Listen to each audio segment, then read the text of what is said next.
Nous continuons avec le séminaire et aujourd'hui j'ai le très grand plaisir vraiment d'accueillir un très cher collègue et ami et grand spécialiste de littérature française, vraiment très important, que j'apprécie et estime énormément, qui est Paolo Tortonese.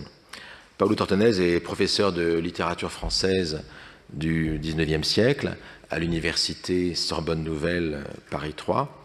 Mais c'est un spécialiste qui couvre tout le 19e et en fait qui couvre, de cette manière, par son approche, toute la théorie littéraire et la méthode et les méthodes de lecture et d'interprétation.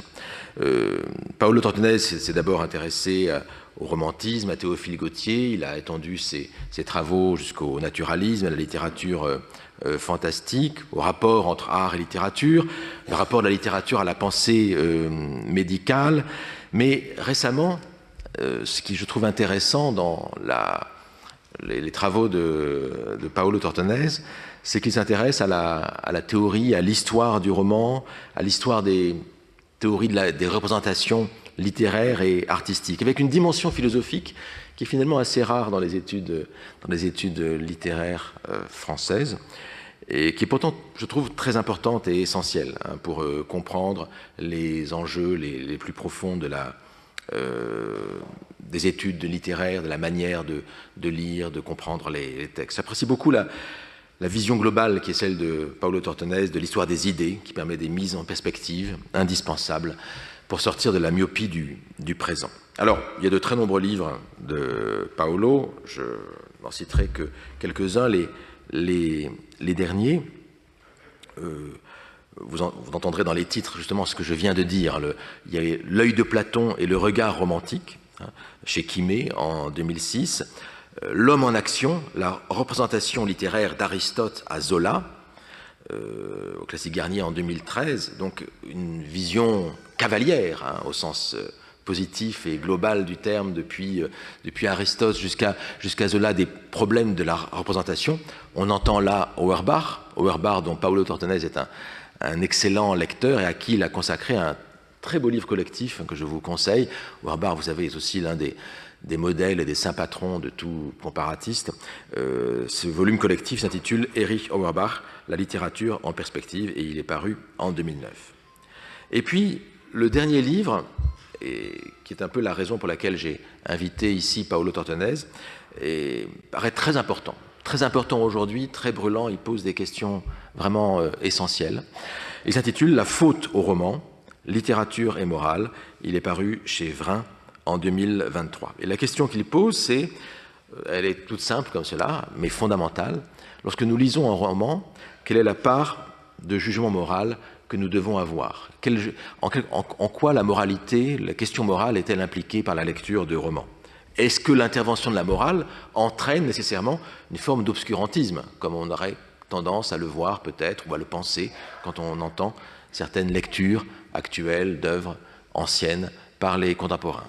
Ce sont ces questions-là très brûlantes que pose Paolo Tortonese, et je pense que c'est de cela qu'il va nous parler, à peu près, me semble-t-il, dans cette conférence qui s'intitule « Justice et injustice poétique ». Ben voilà, je te cède la parole, Paolo. Merci, cher William, de m'avoir donné l'occasion de rencontrer le public du Collège de France. Effectivement, la première au moins que je veux me poser avec vous aujourd'hui, est celle que tu viens d'évoquer. Elle est toute simple. Quelle place a le jugement moral dans nos lectures? Quand nous lisons, jugeons-nous moralement le comportement des personnages? Jugeons-nous la valeur morale d'une œuvre littéraire? Cela entraîne d'autres questions, vous le voyez bien. Quel rapport y a-t-il entre l'appréciation morale et l'appréciation esthétique? Est-ce qu'un roman nous plaît parce que nous l'approuvons sur le plan moral? Peut-il nous plaire en dépit d'un jugement moral défavorable de notre part? Mais ensuite, je voudrais également me demander, est-ce que le jugement moral du lecteur s'appuie sur la nature même de la narration? Autrement dit, est-ce qu'un récit littéraire est fondé sur des données morales? Est-ce qu'il est fabriqué avec des matériaux de nature morale? Pourrions-nous dire que le bien et le mal sont des espèces de matériaux de construction d'un récit? Pour traiter la première question d'abord, je vais reprendre une anecdote célèbre que j'ai souvent racontée à mes étudiants et dans d'autres occasions, parce qu'elle me semble poser très clairement les termes du problème. C'est une anecdote qui a été racontée par Stendhal d'abord et qui a été reprise par Pasolini dans un de ses films, un moyen métrage de 1967 intitulé en italien Che cosa sono le nuvole, que sont les nuages. C'est un film où les acteurs apparaissent comme des marionnettes, tirées par des fils. Tout est fait pour souligner le caractère arbitraire de la représentation, l'artifice de la fiction et de l'art. Ces acteurs marionnettes jouent la tragédie d'Othello. Ils la jouent sur une scène très particulière, une scène de théâtre populaire devant un public issu apparemment des quartiers pauvres de Rome. Le clou du film est une scène cocasse, dans laquelle, au moment où Othello étrangle Desdémone, le public s'insurge et monte en scène pour empêcher le crime. Dans 3 séquences successives, nous voyons ces trop simples spectateurs d'abord sauver la vie de Desdémone et lui prêter secours, ensuite mettre à mort le coupable Othello et l'encore plus coupable Iago, et enfin porter en triomphe Cassio, l'innocent.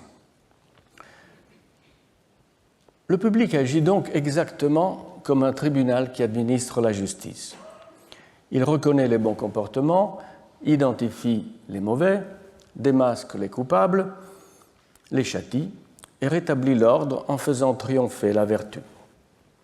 Dans cette conclusion de l'histoire, que le peuple romain impose à la pièce de Shakespeare,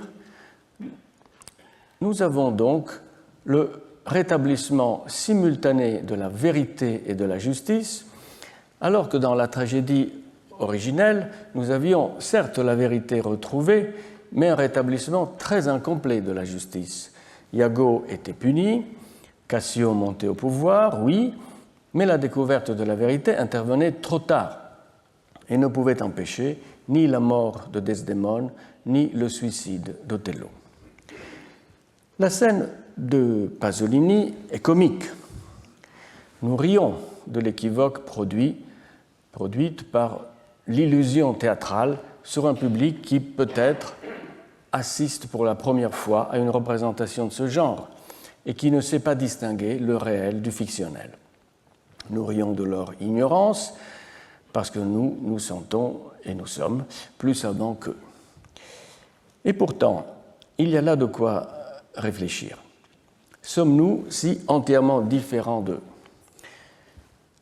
Quand Flaubert se moque de Bouvard et Pécuchet, qui trouvaient les paysages de Walter Scott ressemblants, sans avoir jamais été en Écosse, il nous invite à réfléchir sur le fait que nous tous, nous nous laissons persuader par la lecture.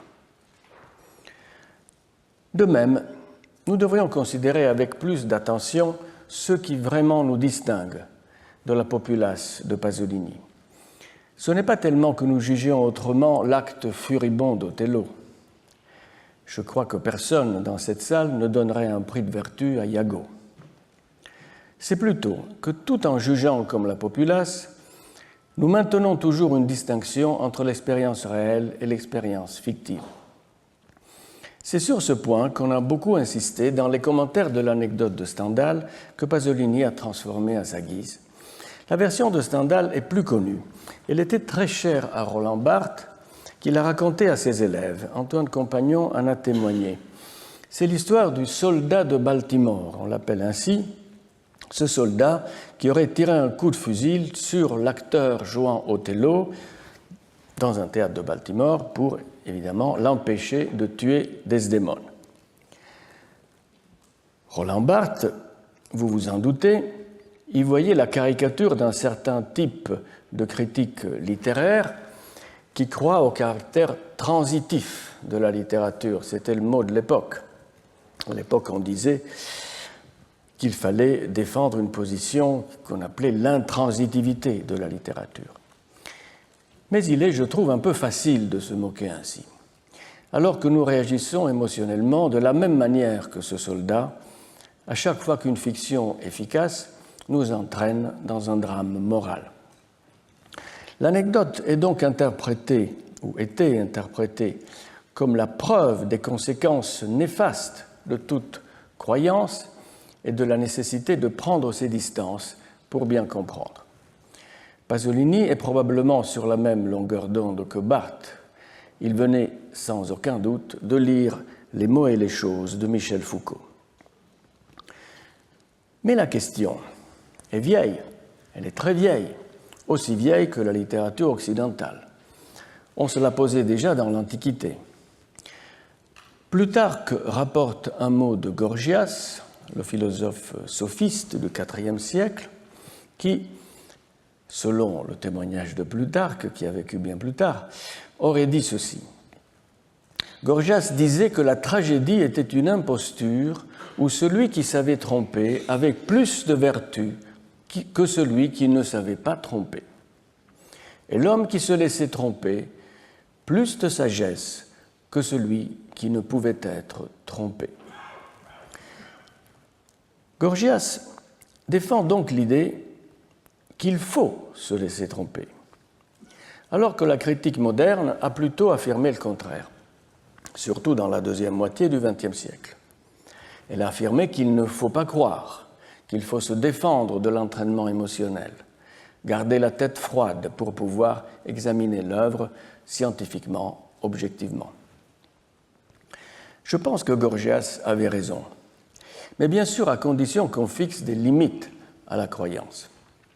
Le lecteur, le spectateur, croit et en même temps ne croit pas. Les neurosciences d'aujourd'hui nous apprennent que la frontière qu'on ne dépasse pas tout en croyant à la fiction est précisément celle de l'action. À la différence des romans de Pasolini, nous détestons, nous sympathisons, nous pleurons peut-être, mais nous ne nous levons pas de notre fauteuil de théâtre, nous n'agissons pas, nous ne prolongeons pas notre émotion en une action. En fait, l'opposition entre croyance et non-croyance est sans doute judicieuse en théorie, mais ne correspond pas à notre expérience intérieure. Le propre de la fiction littéraire est de nous faire vivre une expérience double, on l'a souvent dit. On pourrait la comparer, cette expérience, à celle que Diderot attribue à l'acteur de théâtre, le comédien, comme il dit. Vous vous en souvenez, pour Diderot, l'acteur demeure toujours conscient d'être lui-même, même lorsqu'il s'identifie au personnage et en éprouve toutes les passions. Il y a donc un paradoxe du lecteur tout à fait analogue au paradoxe de l'acteur. Nous pleurons sur les malheurs de Sophie, nous compatissons avec Fleur de Marie, l'héroïne des Mystères de Paris, nous exécrons le comportement des méchants de Dickens ou de Victor Hugo. Même en dehors de la littérature enfantine, populaire ou mélodramatique, nous tremblons devant le destin de Suzanne Simonin, la religieuse de Diderot, ou d'Éphibriste, la femme adultère de Fontane, ou devant l'existence torturée de la protagoniste d'une vie de Maupassant. Nous détestons leurs persécuteurs exactement comme nous détesterions un homme dont les méfaits nous sont connus dans l'expérience réelle. Et pourtant, nous savons aussi, à chaque instant de la lecture, que cela n'est pas une réalité mais une fiction. C'est peut-être grâce à cette duplicité que la littérature n'est pas traumatisante comme la réalité, mais au contraire, elle est cathartique, elle nous soulage. Or, mettons de côté cette question qui est celle de jugement. Il faut bien dire qu'aujourd'hui, qui est celle de la croyance, et abordons la question du jugement. Il faut bien dire qu'aujourd'hui, cette question du jugement, 45 ans après la mort de Barthes, elle est bien plus d'actualité dans les études de littéraire que celle de la croyance. La version de Pasolini attribue, on l'a vu, au public tout entier la fonction de juger. et non pas seulement à un individu dérangé. Et surtout, la version de Pasolini accorde au public cette capacité d'exercer la justice. Par là, le public corrige la pièce de Shakespeare en réécrivant sa conclusion. Il est tout à fait concevable que l'histoire de Desdémone et Othello se termine autrement. L'histoire, d'ailleurs, avait déjà été racontée avant Shakespeare. Nous pouvons imaginer le récit se terminant par l'intervention d'un ou plusieurs personnages faisant exactement ce que fait le public romain et permettant un dénouement heureux où l'ordre serait rétabli et le mal évité. Si vous y songez un instant, cela n'aurait rien d'extraordinaire si on pense à notre tradition littéraire. La preuve en est apportée par une version française d'Othello, signée par Jean-François Ducy et mise en scène à Paris au Théâtre de la République, d'abord en 1792 et puis dans une version un peu différente en 1793. Ducy apporte des changements notables entre les deux versions. Dans la version de 92, Othello tue puis se suicide, comme chez Shakespeare. Mais dans la version de 93, Ducy a été contraint de changer le dénouement, de faire précisément accourir un groupe de personnages qui sauvent Desdémone, démasquent la calomnie et réconcilient les époux. Faisant abstraction des genres littéraires, on peut rappeler les propos d'un des premiers défenseurs du roman en France qui s'appelait Pierre-Daniel Huet et qui opérait à la fin du XVIIe siècle. Voici ce qu'il écrit.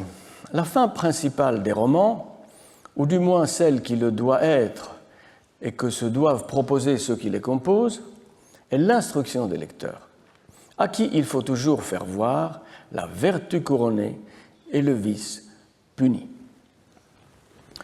Cette règle a été sans doute aussi souvent trahie que respectée.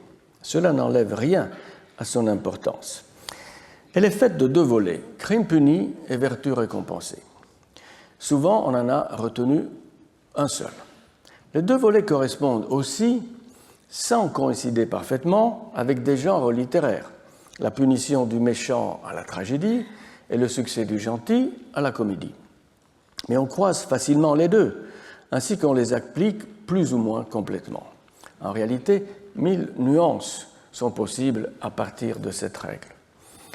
La conclusion heureuse du côté de la vertu, celle qui fait réussir les gentils, celle du mariage final des amoureux, par exemple, nous l'appelons en français « happy end », ce qui est une curieuse transposition de l'anglais « happy ending ».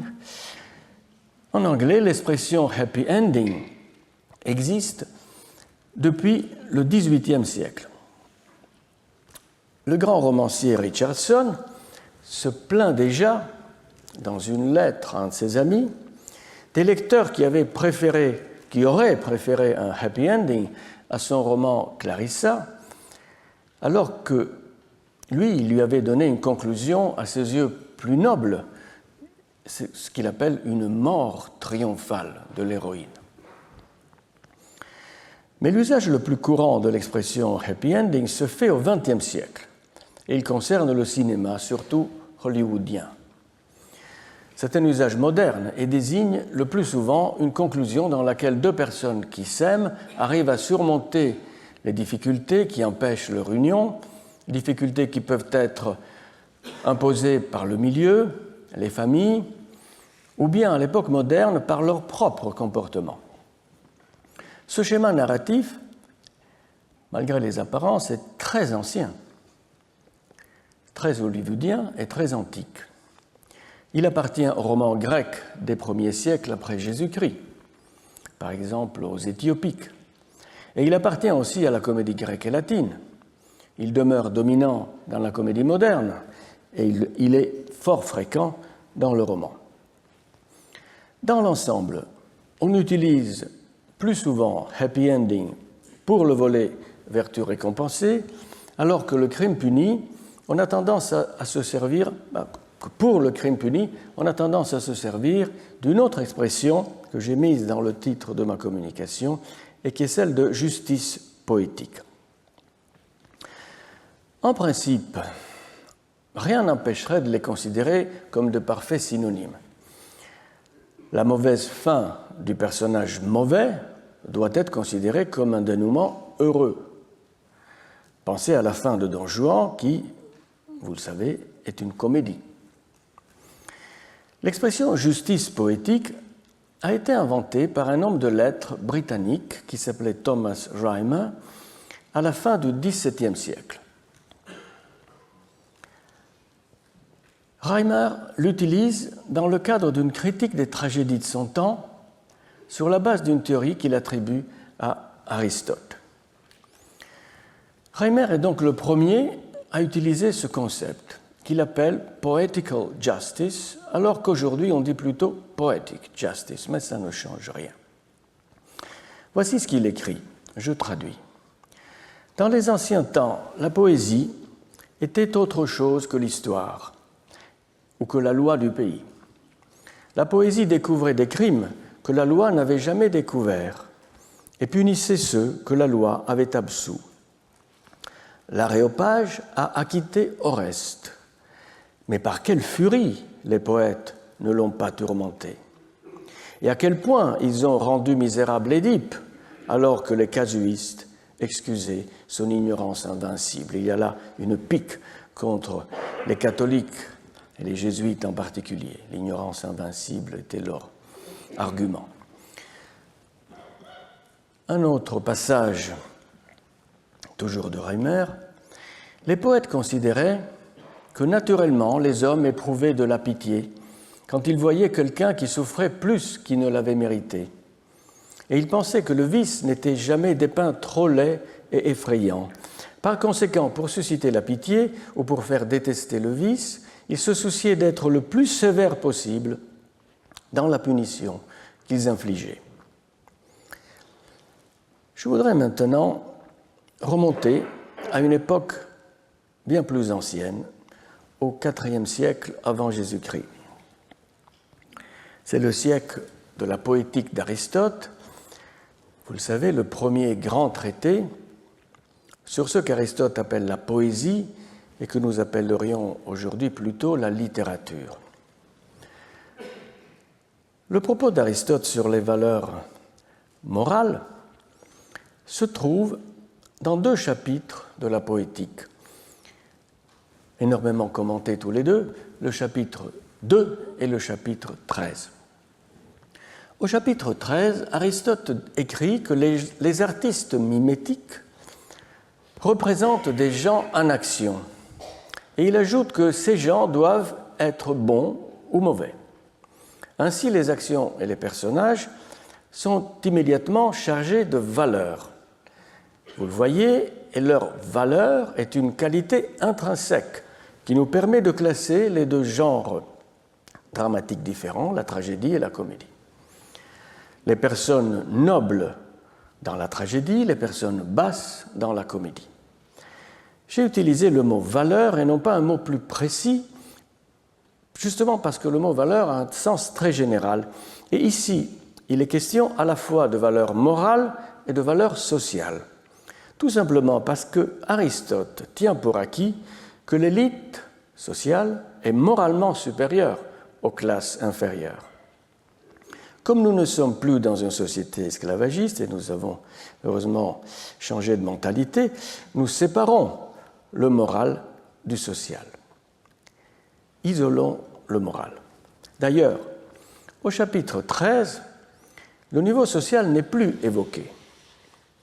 Nous y trouvons une schématisation des différents types d'intrigues mises en rapport avec la qualité morale. C'est une sorte de réduction des intrigues à leur forme la plus simple et à leurs éléments minimaux.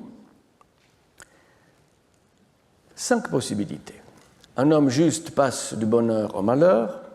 Un homme pas incomparablement vertueux et juste devient malheureux à cause d'une erreur. Un homme méchant passe du malheur au bonheur. Un homme méchant passe du bonheur au malheur. Un homme juste passe du malheur au bonheur. Je vous les ai lus dans l'ordre que leur donne Aristote dans le 3e dans le 13e chapitre. Mais je vous propose maintenant de changer l'ordre parce que le deuxième cas, en effet, sort de la combinatoire élémentaire et présente déjà une variante particulière. Voici ce que cela donne dans l'ordre que je préfère. Le 5e est le dernier parce qu'il est à part, il sort du schéma. Vous me direz qu'il n'est pas nécessaire d'être un grand philosophe pour penser à ces 4 cas.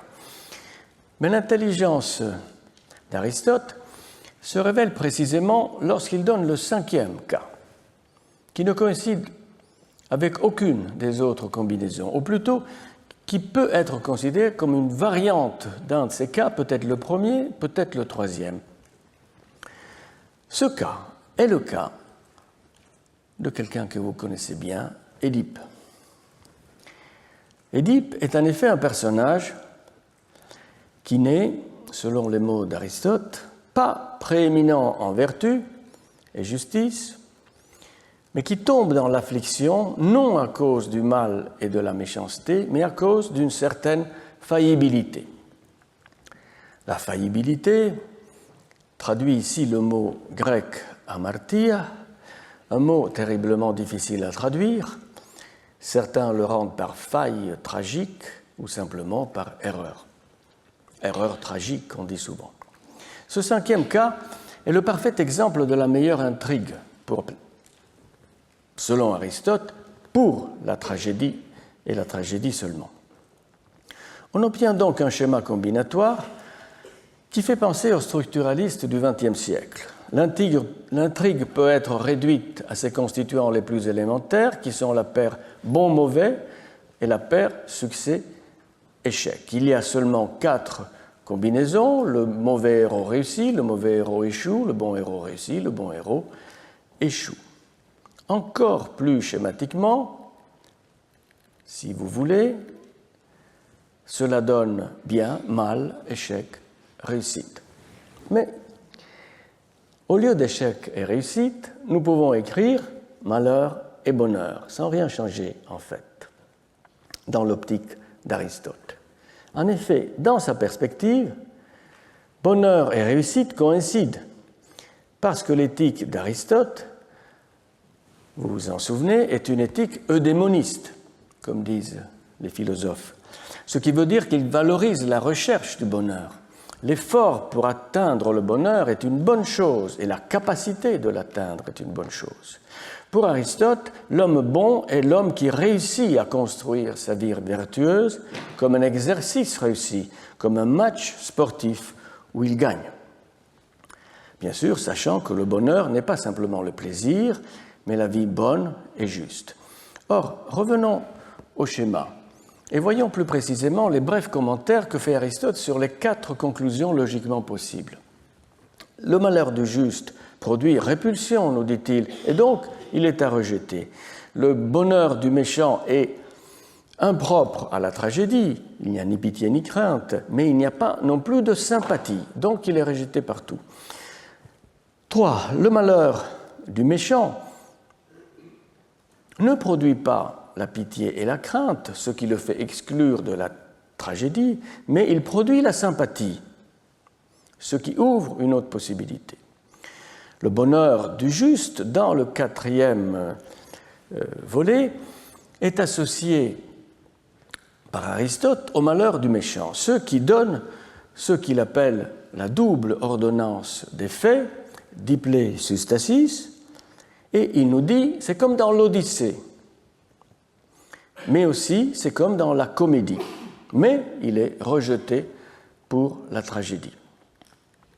On s'aperçoit qu'en fin de compte, il ne nous reste que 2 possibilités, la 3e et la 4e, puisque les 2 premières sont rejetées, soit parce qu'Aristote constate qu'elles ne correspondent pas à la pratique littéraire qu'il connaît, soit parce qu'il les juge inacceptables en général.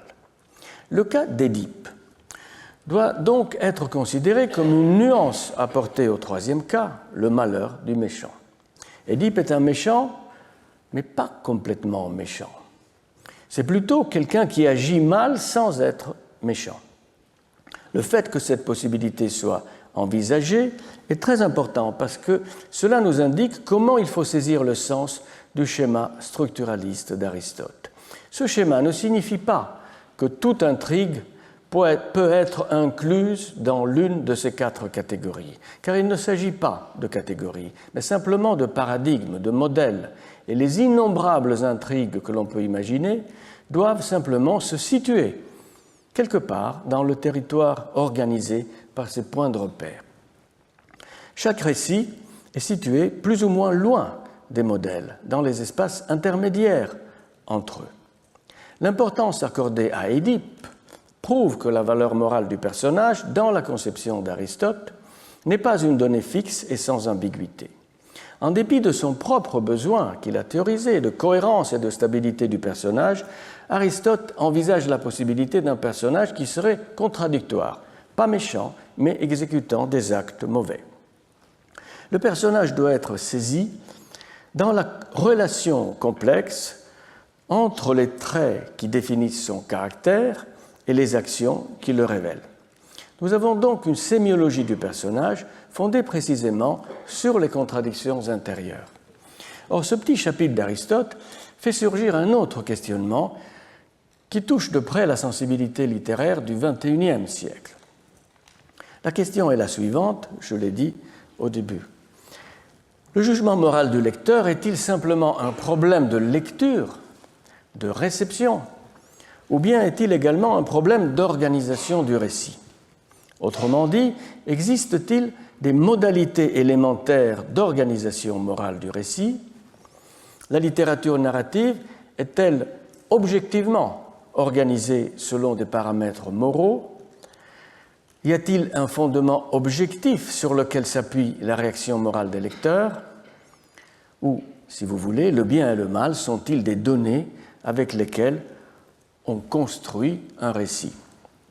C'est exactement ce que pensait Oscar Wilde lorsqu'il nous dit que le vice et la vertu sont pour l'artiste des matériaux de l'art. Aristote y avait pensé 23 siècles plus tôt. Au XXe siècle, une discipline a prospéré dans les études littéraires qu'on appelle la narratologie. Or, si nous remontons à ses origines, nous trouvons un livre célèbre, La morphologie du conte, du russe Vladimir Propp, 1928, il y a presque un siècle. Propp nous dit qu'il existe 2 types essentiels de personnages, le héros, Герой en russe, et ce qu'il appelle le вредитель. En anglais, вредитель a été traduit par le mot villain, qui est comparable au français méchant. Dans le livre de Propp, le вредитель est l'envers moral du héros, le personnage mauvais et malfaisant. Voici ce qu'il écrit pour le définir. Son rôle est de troubler la paix de l'heureuse famille, de provoquer un malheur, de faire du mal, de causer un préjudice. L'ennemi du héros peut être un dragon, un diable, un brigand, une sorcière, une marâtre, etc. Dans la narratologie française, le terme qu'il a emporté n'est pas méchant, mais antagoniste. Pourquoi? Sans doute parce qu'on ne souhaitait pas souligner le caractère moral du personnage, et on a voulu plutôt lui donner une sorte de neutralité morale. Dans un article de 1966,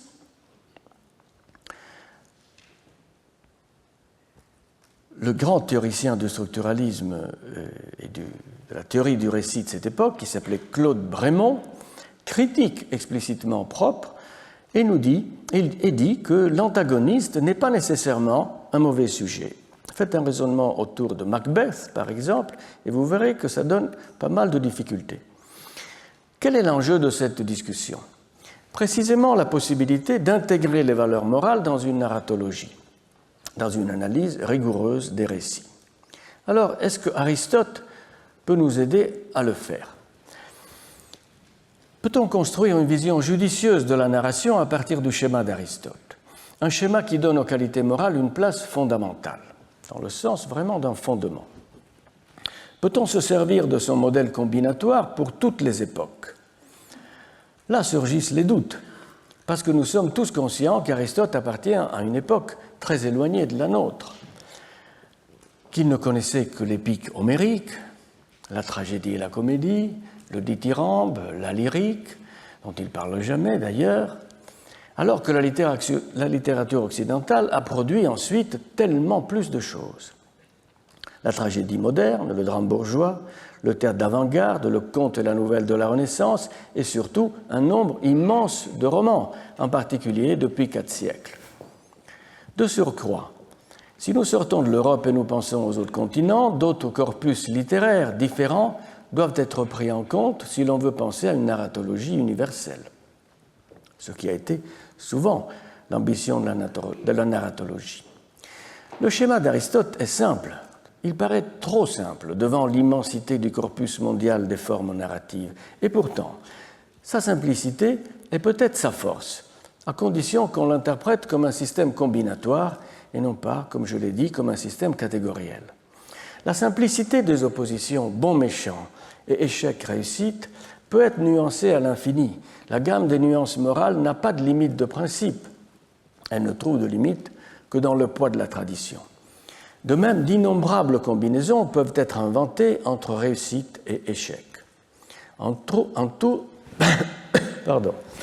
outre, on pourrait dire que sur l'os des valeurs morales élémentaires, bien mal, se forme à chaque époque une chair différente.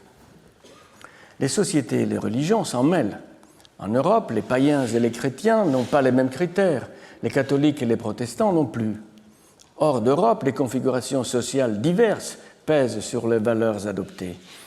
Peut-on pour chaque culture considérer que l'opposition élémentaire est la même entre le comportement valorisé et le comportement déprécié, quitte à examiner à chaque fois les questionnements particuliers que chaque culture pose à sa façon? C'est à mon avis une démarche qu'il vaut la peine d'adopter pour vérifier son efficacité dans l'interprétation des œuvres littéraires. Il s'agit de relativiser, d'historiciser, non pas pour se dire que nous ne pouvons pas comprendre un dilemme moral d'une autre époque ou d'une autre civilisation, mais au contraire, pour s'efforcer de le comprendre en le contextualisant, c'est-à-dire en sortant de notre ignorance dans la mesure du possible. Par exemple, et je vais conclure, rassurez-vous, la notion de double ordonnance du récit, telle que la présente Aristote, est encore plus ou moins celle que Pierre-Daniel Huet reprend à l'identique, crime puni, vertu récompensée.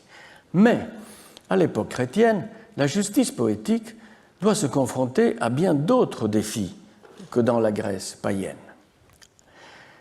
En effet, on peut dire que dans le monde chrétien, la justice poétique ne va pas sans difficulté. Que le récit fonctionne comme une sorte de dispensateur de peines et de primes, cela n'a jamais choqué les chrétiens. Ils ne l'ont pas inventé, ce système, mais ils l'acclimatent à leurs convictions.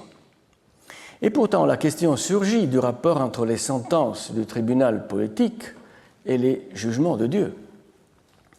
Dans les pages de Reimer que nous avons vues, on trouve un troisième passage qui me paraît intéressant à ce sujet. Voici ce qu'il écrit.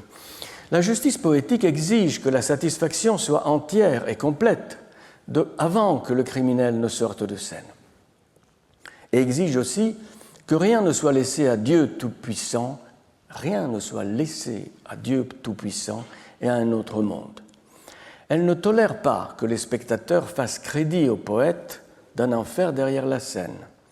Le feu doit rugir dans la conscience du criminel. Les monstres et les furies doivent surgir devant ses yeux avec d'horribles spectacles à machine. Et pourtant, le criminel ne suscite jamais la pitié. Selon Reimer, le poète tragique doit toujours et nécessairement aller plus loin dans la punition que ne le fait un tribunal humain. Mais surtout, et la chose est bien plus étonnante, le poète doit remplacer Dieu. Il ne doit pas montrer dans le récit une justice, disons, imparfaite et nous suggérer qu'on renvoie à Dieu pour une justice parfaite. Dans cette version tragique et chrétienne de la justice poétique, il n'y a pas d'appel au tribunal suprême, divin, qui devrait avoir le dernier mot après le tribunal de l'État et le tribunal de la poésie. Pourquoi il n'y a pas cet appel? Sans doute parce que la justice poétique représente la justice divine. Elle en est l'image, la figure. Mais cette manière de conclure une intrigue n'est certainement pas la seule dans la littérature du monde chrétien. C'est pourquoi on ne peut pas dire que la culture littéraire chrétienne ait donné un avantage absolu au dénouement heureux. Des formes chrétiennes d'éducation morale par la fiction ont été largement pratiquées, comme en témoignent les recueils d'histoires édifiantes qui se terminent par la réussite des gentils contre les méchants. Mais le noir suicide de Phèdre, de la Phèdre de Racine, est aussi chrétien que l'heureux mariage des fiancés de Manzoni, où la bonté triomphe. Si nous admettons que la justice poétique doit être la figure d'une autre justice, elle peut avoir plusieurs fonctions.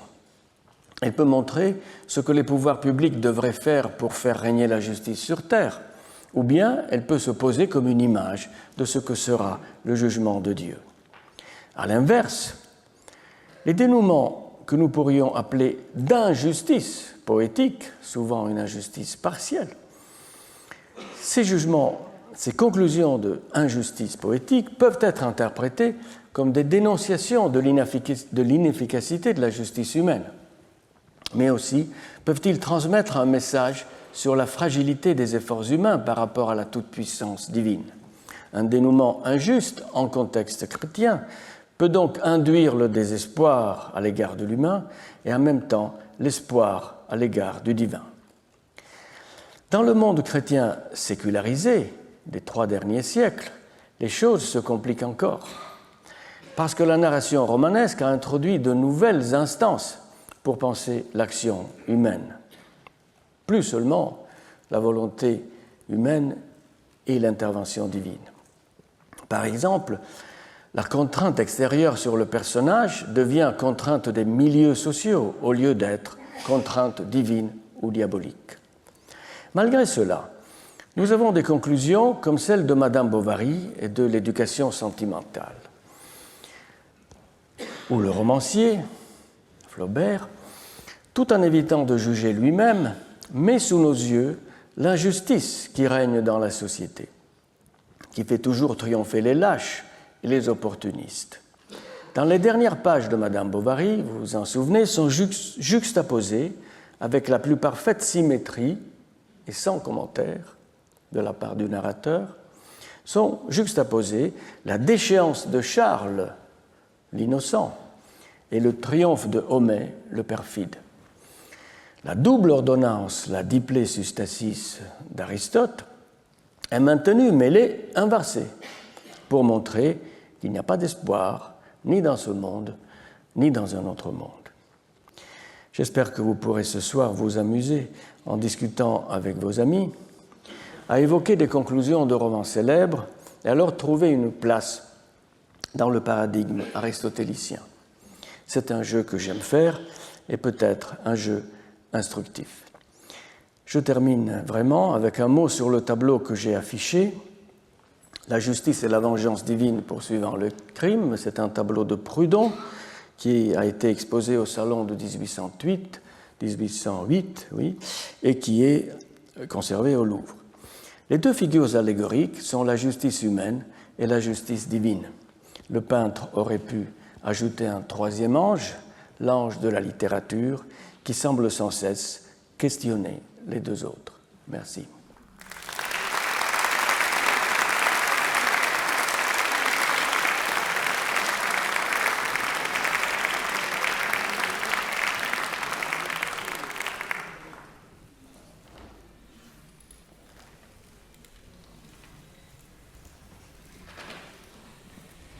Merci, Paolo.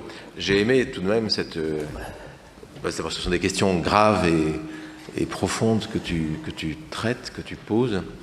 J'ai aimé évidemment que tu soulignes une actualité d'Aristote, qui à mon sens est effectivement le théoricien auquel on doit toujours à un moment revenir, parce qu'il a beau avoir écrit il y a 2500 ans ses réflexions sur les questions de la représentation, de l'identification au personnage, parce que c'est la question de l'empathie qui est fondamentale, justement pour passer dans cet intermédiaire qui est hors du tableau, qui est l'intermédiaire qui est entre le bon et le méchant, parce que évidemment bon et méchant ce sont des catégories un peu trop extrêmes, alors que ce que recherche Aristote pour le spectateur de tragédie, c'est plutôt la question de l'identification et de l'empathie qu'on ne peut avoir qu'avec quelqu'un qui nous ressemble un petit peu, c'est-à-dire qui n'est ni totalement bon, ni totalement méchant. Est-ce que tu vois cette question-là comme étant... parce que comment juger... Comment le spectateur juge-t-il Édipe, justement? Il n'est pas... ou un personnage qui n'est ni bon ni méchant, à quel on s'identifie. Est-ce qu'on se juge soi-même? Donc d'une part, il y a la question de l'identification. Il y a un passage où il dit, soit on représente des gens très hauts ou très bas, ou des gens comme nous. Hein. Le problème de l'identification est très curieux si on pense à la question de l'antithèse tragédie et comédie, parce que finalement, nous nous identifions aux personnages hauts qui appartiennent à la tragédie, et nous prenons des distances des personnages bas qui appartiennent à la comédie, sans doute parce que si nous rions de quelqu'un, nous prenons des distances. Donc nous préférons nous identifier au prince et nous n'aimons pas nous identifier aux esclaves. Ça, c'est la première question. L'autre question intéressante, si on étudie tout ce que Aristote a dit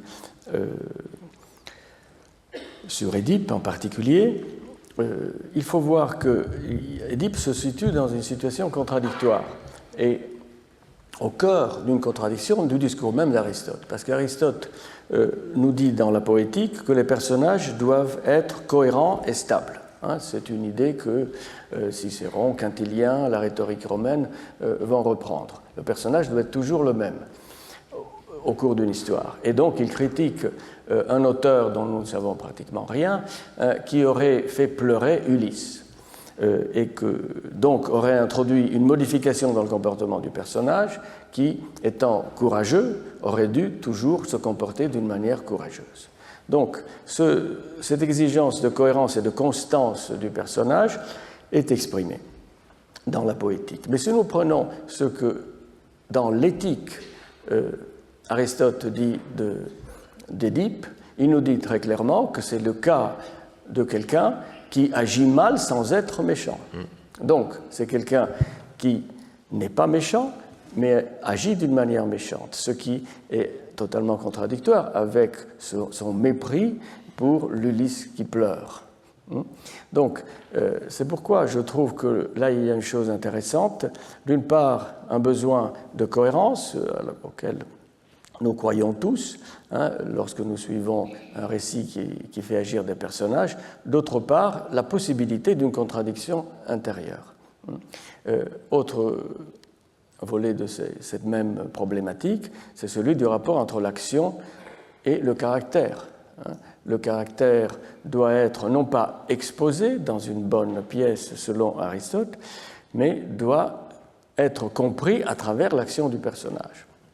Donc, je vois agir quelqu'un d'une certaine façon, j'interprète cette action comme quelque chose qui témoigne du caractère qui est le sien, son ethos. Mais le cas d'Édipe nous montre que, justement, ça ne marche pas toujours. Il se comporte mal, mais il n'est pas méchant. Donc, cela ouvre une possibilité de complexité bien plus grande, qui n'est pas niée par le schéma trop élémentaire. Au contraire, il faut le penser comme un schéma qui, à partir des données élémentaires, peut produire d'innombrables combinaisons.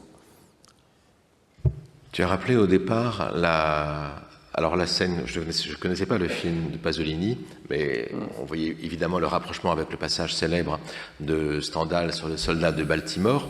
Michel Crouzet avait montré que Stendhal s'était basé sur un petit entrefilet d'une gazette des spectacles racontant un épisode un peu comparable au début du 19e, mais ayant regardé attentivement moi-même cette Gazette des spectacles, clairement, l'histoire, cette Gazette est entièrement fantaisiste, en fait. Elle raconte des histoires elle raconte la vie du théâtre en Amérique, en Afrique, en Asie, comme si l'auteur parisien, au début des années 1820, était capable de connaître tout ce qui se passait au fin fond de l'Afrique. Donc tout ça était totalement inventé, en fait, et Stendhal s'en était inspiré. Mais l'inspiration dernière de tout ça, c'est en fait une scène de Don Quichotte.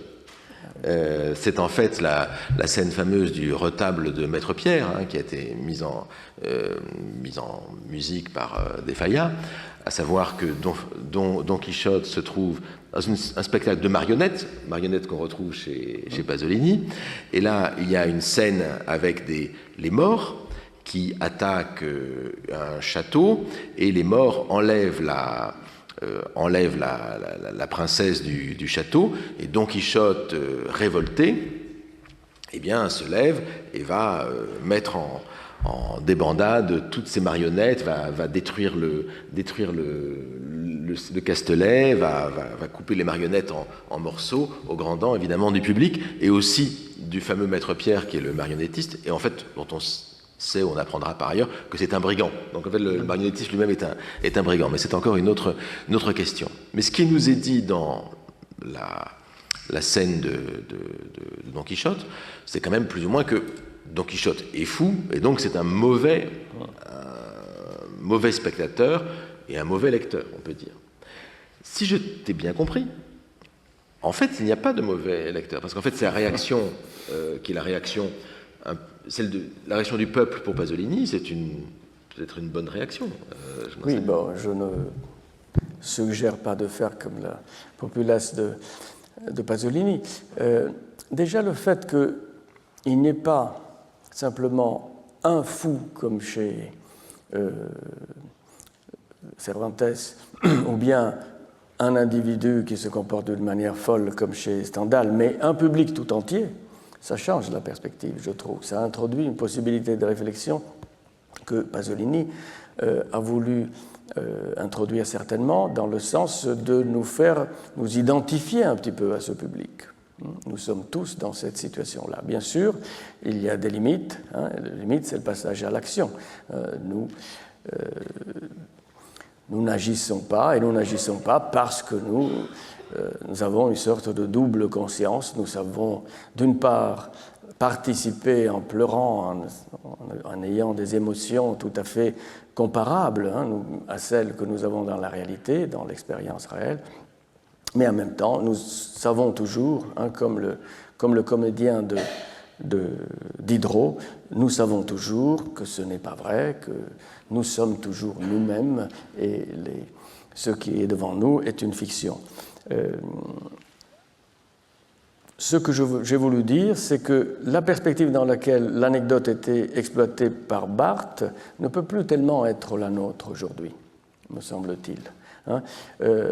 Cette idée qu'il faut absolument remettre à zéro toute empathie, toute participation émotionnelle, etc., pour comprendre une œuvre littéraire, ne me paraît plus adaptée aux exigences de nos réflexions d'aujourd'hui. Bien sûr, faire le contraire et ne croire que la littérature ne sert qu'à pleurer et à éprouver des battements de cœur, ce serait aussi peu intéressant d'un point de vue théorique que son contraire. Qui était très intéressant, presque amusant dans ce que tu as dit tout à l'heure, c'est comment tu as souligné comment les narratologues français du XXe siècle ont essayé de démoraliser, au sens enlever la morale, les interprétations de Prope concernant la morphologie du conte, donc en remplaçant le méchant, le mauvais, par l'antagoniste. Ce qui me rappelait aussi tous les schémas actentiels qu'on avait appris de Grémas, vous savez, pour le théâtre, où il y a les adjuvants, etc. Il n'y a pas de bien et de mal, mais il n'y a qu'une vision très, très disons, perspectiviste, en quelque sorte, du bien et du mal en fonction d'un but ou d'un objet, d'un sujet qui est l'objet de l'action. Je me demandais si cette façon de voir, qui était celle de Brémond et des narratologues, ne correspondait pas également à une évolution. Et c'est peut-être la question, pour le coup, qui va être un peu la question finale de notre discussion, de savoir l'évolution dans le dernier siècle, en vérité, de la fiction. Est-ce que la question morale se pose toujours autant dans la fiction du XXe siècle? J'entends bien que la semaine dernière, nous entendions Chantal Thomas nous parler de Sade, et on voit bien que là, il y a juste un renversement absolu du canevas moral habituel, puisque chez Sade, on voit la gentille Justine qui, à la fin, alors qu'on croit qu'elle est sauvée, au bout du compte, elle est foudroyée par Dieu, donc elle est vraiment punie de sa bonté, en quelque sorte, alors que Juliette, qui est méchante jusqu'au bout, elle est récompensée. Donc là, on a une inversion totale du schéma aristotélicien. Mais si je prends Proust, bon, à la recherche d'un perdu, où est la dimension? Est-ce que Proust s'adapte à ce type de schéma? Alors, c'est un énorme roman, il y a plein d'histoires, mais est-ce qu'il y a des bons et des méchants? Je ne sais pas s'il y a des bons et des méchants, mais il y a une conclusion. Une conclusion heureuse. Il y a une conclusion heureuse. Oui. Ça me paraît... Il y a un happy ending dans la recherche, il me semble indiscutable. Mais est-ce qu'on n'est pas là dans une sorte de fiction un peu amorale, en quelque sorte, qui oui, bien sûr, bien sûr, mais ce que j'ai voulu dire, c'est qu'il y a un point de départ et on peut s'éloigner autant qu'on veut, dans beaucoup de directions différentes. Et que, par exemple, ce que fait Flaubert, c'est renverser un schéma dans un autre sens, et que ces types de renversements ou de positionnements différents peuvent être innombrables. Mais qu'il est, comment dire, important de savoir si on peut considérer la caractérisation morale des données dont est fait un récit comme quelque chose de pertinent ou pas. La question donc de Claude Brémond est celle-là. Pour lui, le seul couple pertinent, c'est action-réaction, ou bien actant-obstacle. Je disais tout à l'heure, prenez Macbeth. Macbeth, si on le prend moralement, c'est un méchant. Si on le prend comme actant, ce n'est pas un antagoniste, c'est un actant, c'est un héros. Dans la terminologie structuraliste, c'est un héros, Macbeth. Dans la terminologie aristotélicienne, c'est un méchant. Donc là, il y a deux manières de rationaliser qui sont différentes, deux méthodes différentes.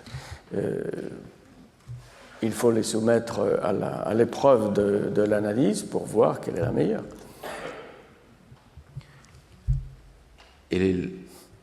En tout cas, si aujourd'hui nous nous intéressons beaucoup plus à la morale, c'est parce que la littérature du XXIe siècle a énormément changé par rapport à la littérature du XXe siècle. Voilà, c'est ça. C'est évident.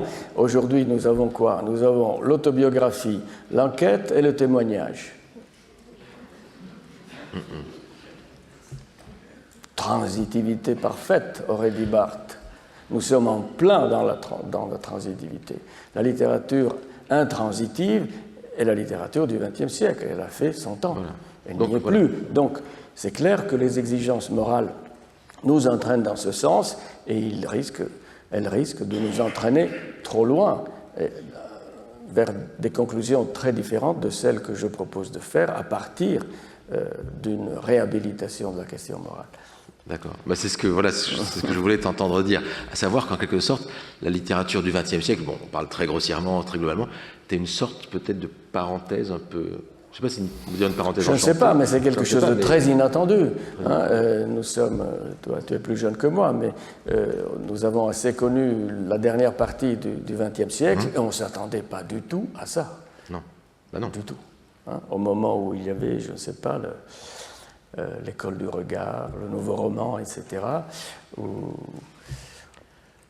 le théâtre de l'absurde, etc., on ne s'attendait pas du tout à une littérature comme celle qu'on a au XXIe siècle.